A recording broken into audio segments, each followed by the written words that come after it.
안녕하세요. 나무 아카데미입니다. 저희는 내신, 모의고사, 기출, 분석, 변형 문제를 제공하는 국어 전문 학습 자료 제공 사이트입니다. 저희가 이번에 같이 살펴볼 부분은요, 고1 공통국어 미래엔 사회적 쟁점에 관한 글쓰기입니다. 질문부터 보도록 하겠습니다. 우리가 접하는 다양한 매체 자료에는 사회 문제에 관한 생산자의 입장과 시선이 담겨 있습니다. 우리는 매체 수용자로서 사회적 의제를 다룬 매체 자료를 비판적으로 바라볼 수 있어야 합니다.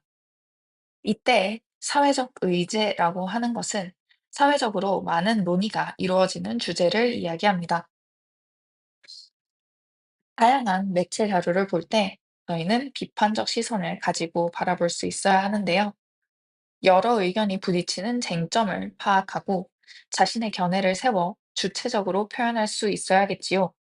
지금부터 사회적 의제를 담은 매체 자료를 분석하고 사회적 쟁점에 관한 글을 써보면서 공동체가 당면한 문제에 민주적으로 해결할 수 있는 방안을 찾는 경험을 해봅시다. 이번 단원에서는 사회적 의제가 담긴 글과 그 글을 써보는 과정을 진행하고 있는 것을 알 수 있습니다. 저희는 교과서에 제시되어 있는 수민이네 모듬의 프로젝트 활동 일지를 함께 살펴보도록 하겠습니다. 이 모둠이 선정한 사회적 의제는 바로 저출생 문제입니다. 매체 자료 첫 번째입니다. 자료의 종류는 신문 기사고요. 우리나라는 경제협력개발기구 회원국 중에서 합계 출산율이 가장 낮다라는 내용을 담고 있습니다. 자료의 출처를 밝히면서 해당 자료의 신뢰도를 높이고 있는데요. 이 해당 자료를 바탕으로 적절한 사회적 의제를 선정하는 문제가 출제될 수 있습니다. 매체 자료 2번은 개인 방송입니다. 우리나라는 경제협력개발기구 회원국 중에서 합계 출산율이 가장 낮다. 앞에 신문 기사와 동일한 주제를 담고 있습니다.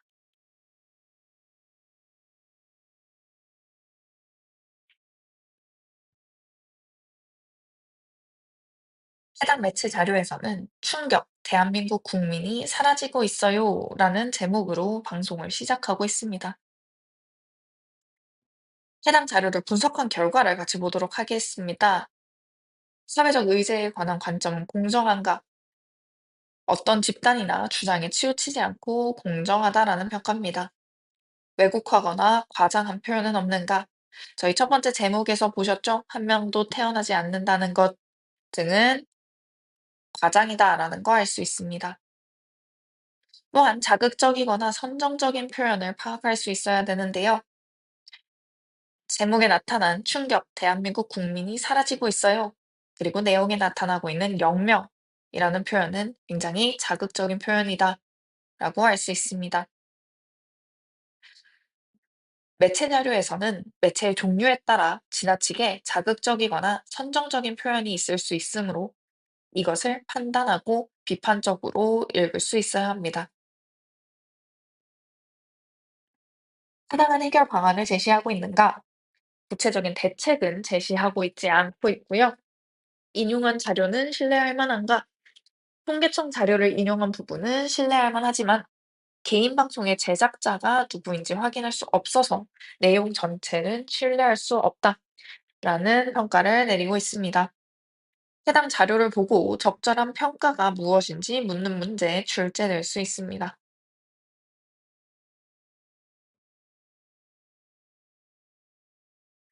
해당 매체 자료에 대한 모둠의 생각입니다. 수민이네 모둠은 사회적 쟁점을 총 세가지로 분류했습니다. 저출생은 개인의 이기주의 때문에 생긴 결과인가? 사회적 문제 때문에 생긴 결과인가? 저출생을 사회적 문제 상황이라고 볼 수 있는가? 저출생 문제를 해결하기 위한 가장 효과적인 방안은 무엇인가? 이 중에서 글쓰기에 채택한 쟁점은 바로 해결하기 위한 가장 효과적인 방안이었습니다. 따라서 수민이의 주장은 저출생 문제를 해결하기 위해서는 국가의 적극적인 정책이 필요하다라고 주장합니다. 국가가 적극적인 정책을 펼쳐야 저출생 문제를 해결할 수 있다라고 생각하는 거죠. 따라서 글의 목적은 저출생 문제를 해결하기 위해서 국가의 역할이 중요함을 주장하고자 하는 것이었습니다.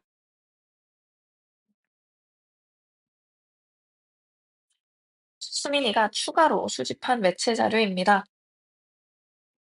주어진 매체 자료 이외에도 주장을 뒷받침할 근거를 다양한 매체에서 수집해 나가는 과정이 필요하겠습니다.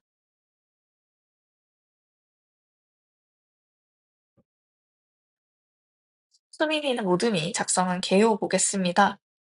해당 개요와 글의 내용이 얼마나 일치하는지, 개요가 적절하게 작성되었는지 묻는 문제 출제될 수 있습니다.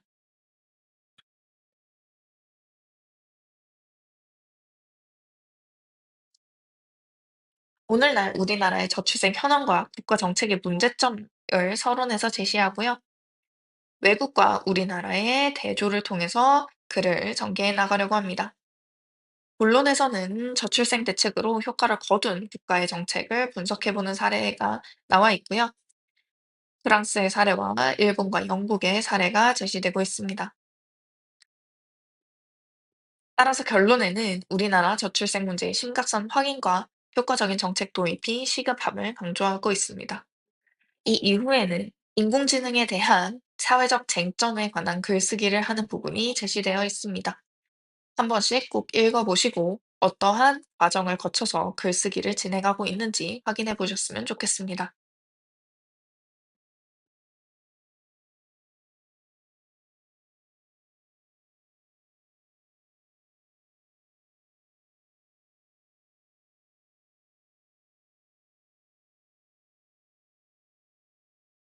여기까지 사회적 쟁점에 관한 글쓰기 내용 살펴보았고요. 저희 문제 같이 풀어보도록 하겠습니다. 먼저 첫 번째 1번 문제 풀어보도록 하겠습니다. 제시되어 있는 글은 사회적 의제를 다룬 매체를 어떻게 읽어야 하는지, 그리고 사회적 쟁점에 관한 글쓰기를 해보자라는 내용의 글이었습니다. 1번, 윗글을 읽고 이해한 내용으로 가장 적절한 것은 골라봅시다. 영상을 잠시 멈춰두시고 문제를 풀어보신 후에 다시 같이 보도록 하겠습니다.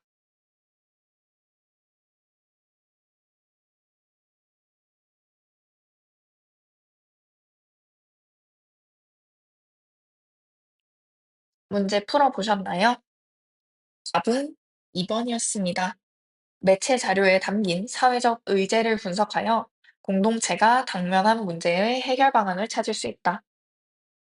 매체 자료에 대한 분석 능력을 바탕으로 사회적 의제를 분석함으로써 공동체가 당면한 문제의 해결 방안을 생각해 볼 수 있게 되기 때문입니다. 그렇다면 적절하지 않은 선지도 살펴보도록 하겠습니다. 1번 사회적 의제는 동일한 대상에 대해 개인과 집단들의 견해가 다른 경우에 발생한다. 이는 사회적 의제가 아닌 사회적 쟁점에 대한 설명입니다. 따라서 적절하지 않습니다. 3번 매체 자료에는 사회적 의제에 대한 동일한 관점만이 반영되어 있다.